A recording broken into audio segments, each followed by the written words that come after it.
Doctor, thank you so much for your time this evening. We're hearing, of course, very worrying reports about Gauteng, but we also are hearing that the army is on its way. Their medics will help out at the hospitals with those extra beds, with testing, with tracing. What is your concern around Gauteng at this point? Yeah, so I think the main thing with Gauteng is that we've really seen more than double the amount of cases this week that we've seen last week. And as you've said, surpassing the numbers that we were seeing for both the first and second waves. And as you'll know, I think the hospitalizations tend to lag behind the cases by about 1 to 2 weeks. So the hospitalizations we're seeing at the moment are representing cases, from maybe last week. And so we've seen this big, more than double the number of cases in Gauteng this week. And so we'd be expecting the number of hospitalizations to increase in the coming week or two, which I think is very worrying at the moment, especially in the private sector. The hospitals are approaching capacity. And I think, really worrying in terms of capacity for particularly hospitalizations. And I think another big concern with the Charlotte Makeke Hospital still closed in terms of the lack of those beds which can be utilized. I'm not sure if it's possible to answer this question. We know that 1,000 beds are going to be made available. You're telling us, of course, that with the lag, the worst is clearly still to come. Do you think 1,000 beds extra is going to be enough? Yeah, I mean, it's very difficult to say at this point. It looks like the cases are still increasing. And so if we have sustained numbers in the coming days of, we've been seeing around 7,000. I think this evening is just under 7,000 cases in Gauteng. So if it starts leveling off, obviously, that would be good. If the increases, we don't know, how long the increase is going to continue for. And there is a potential that, obviously that the hospital beds needed is going to surpass what was needed in the second wave. We know that the daily stats come out at around 7 o'clock. You just indicated that you already have those stats for Gauteng. Are you able to update us on the country stats and COVID infections? We know that yesterday it was, I think, just under 12,000 new infections. Do you have the latest stats, or they're still coming?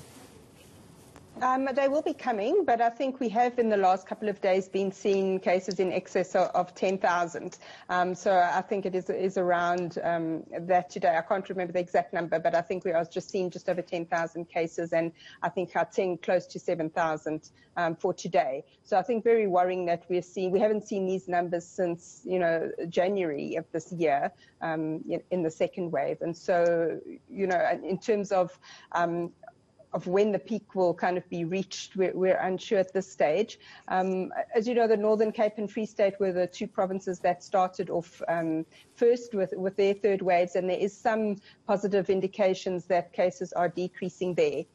So we would, it really just depends on what happens in this coming week in terms of case numbers. Sure. We just heard that piece from Aisha Ismail about the Western Cape, just a few weeks behind Gauteng. Tell us a little bit more about provinces of concern. And of course, we always think about KwaZulu-Natal because there's so many people in that province. Yeah. Do you think it's also going to be having a really rough third wave as we are in Gauteng? Yeah, I think at this stage, look, we were expecting Gauteng to potentially have a larger third wave, as it wasn't as affected as some of the other provinces with the second wave. I think with the second wave, the coastal provinces were affected first. And so by the time it made its way to Gauteng, I think already then there were increased restrictions. And so we had a couple of days with high numbers, but it came off the peak quite quickly.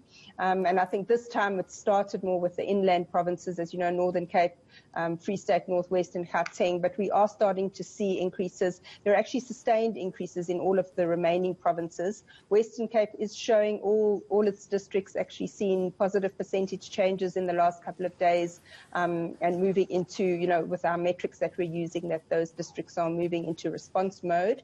At this stage, KwaZulu-Natal is probably showing the least increases. But actually all provinces in this past week are showing sustained increase. And so we're unsure how much underlying immunity from the second wave would play a part. So I think it's early days for the other provinces, but Western Cape definitely worrying, that they might push, cross into the third wave in the coming week or two. All right. Let's talk about vaccinations. We know that the teachers' vaccines arrived last night and they're hopefully going to start rolling them out from Monday. We heard the Western Cape Head of Health in that package from Aisha calling for government to open up vaccinations for the over 50s. We also know from the briefing earlier this morning, Heidi Jokos telling us that they are now looking at vaccinating the taxi industry, mining industry and other specific areas, industries.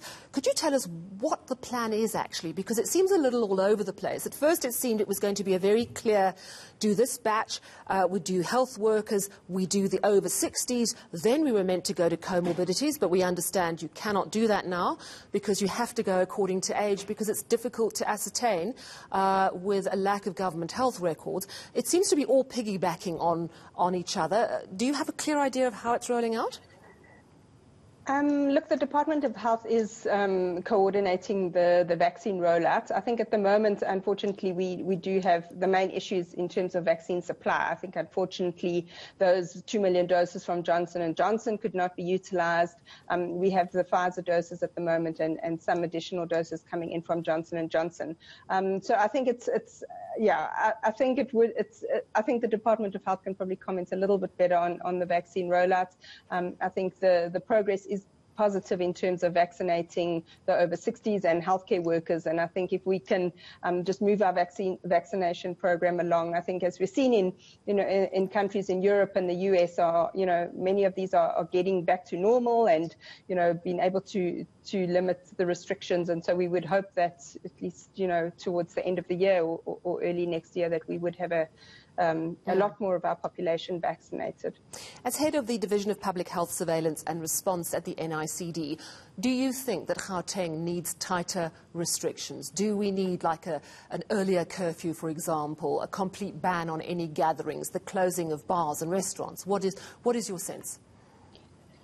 Yeah, look, I think the difficulty is obviously in terms of compliance, that we would need to be able to enforce that. And I think the best way is really for individuals to take ownership in terms of trying to protect those around them. We can institute all of this. It may be very difficult to try and, get enough, on the ground monitoring of this. And so, with the current restrictions, we're still finding people are not wearing masks, are still socializing. It's quite difficult, especially in homes, to limit this, the number of people. So I think we would really, encourage people. I know it's been a long time. It's been many months of these restrictions, but I think we really just need for at least the rest of this year to really look out for each other and try and stick as much as possible to just limiting social gatherings, even if there's not a directive to do that, to really continue to wear your masks. If you're sick, please isolate at home, quarantine so that we can limit the spread to others. Thank you so much for chatting to us this evening. That was Dr. Michelle Groom, head of the Division of Public Health Surveillance and Response at the NICD.